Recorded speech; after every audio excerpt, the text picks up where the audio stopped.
everyone, it's Pat here from Scrivener Art and Design, and today I would just like to thank you for subscribing to my channel and giving my videos a thumbs up. And if you're enjoying them, I would encourage you to share them out with your friends. That would really help me to grow my channel. So thanks so much for your support. It means so much to me. So in today's video, I am going to be showing you how I take a cold wax and oil painting from chaos to calm.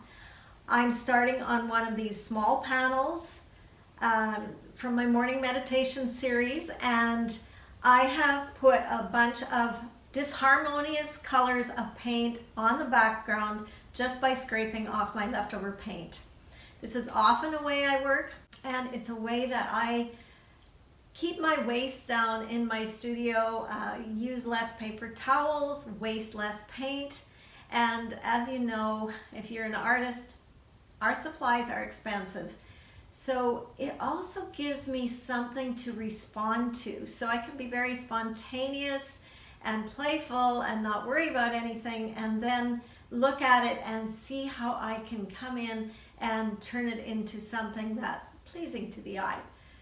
So I hope that I can make that happen in this next demonstration, and stay with me to the end. I'll see you on the other side.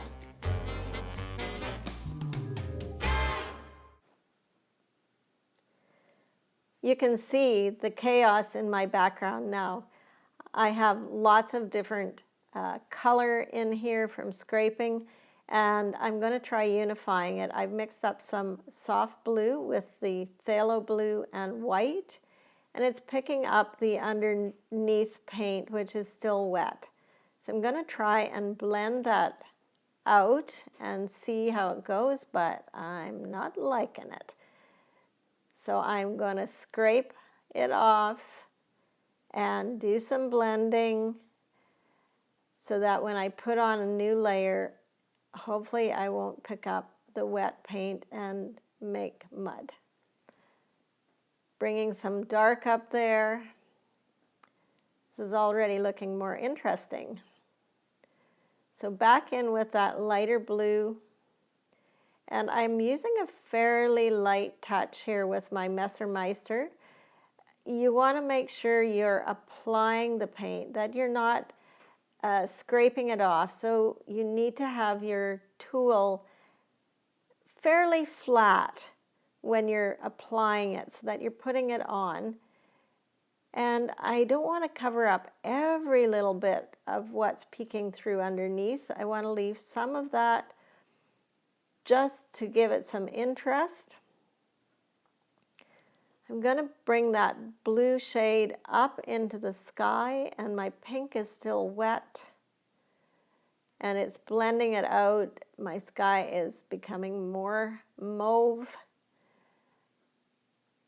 but I do want to leave some of this pink showing through. There's been a lot of pink in the sky lately, and I like that shot of yellow in there too, just giving it some luminosity and warmth as the sun is coming up.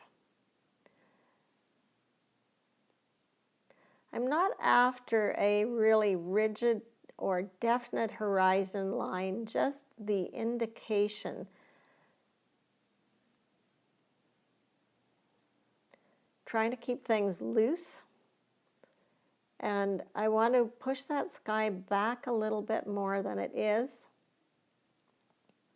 just so it recedes into the distance. Now these are 6 by 6 panels, so there's not a lot of room to work, so I try and keep my palette fairly simple. I've made my various tints of paint from the phthalo blue, just adding white. Now I'm going back in and adding some more dark with that phthalo blue just to try and ground this painting, give it a darker value. That's something to always check in your work to be sure that you have a strong value range. Again, blending.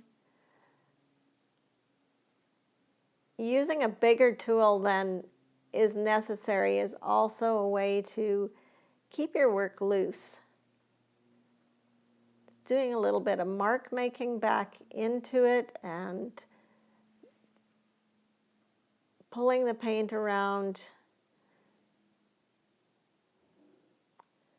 I want to add an intermediate blue down here as if the water is coming to the front of the painting.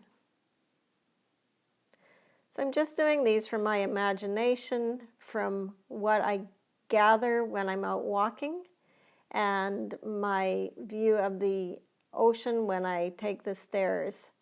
So a little bit of mark making here to illustrate some grasses and things in the sand, and there's mostly rocks actually down at the bottom where I go. But just to give an idea, and again, a little definition maybe at the horizon, but not a strong horizon line.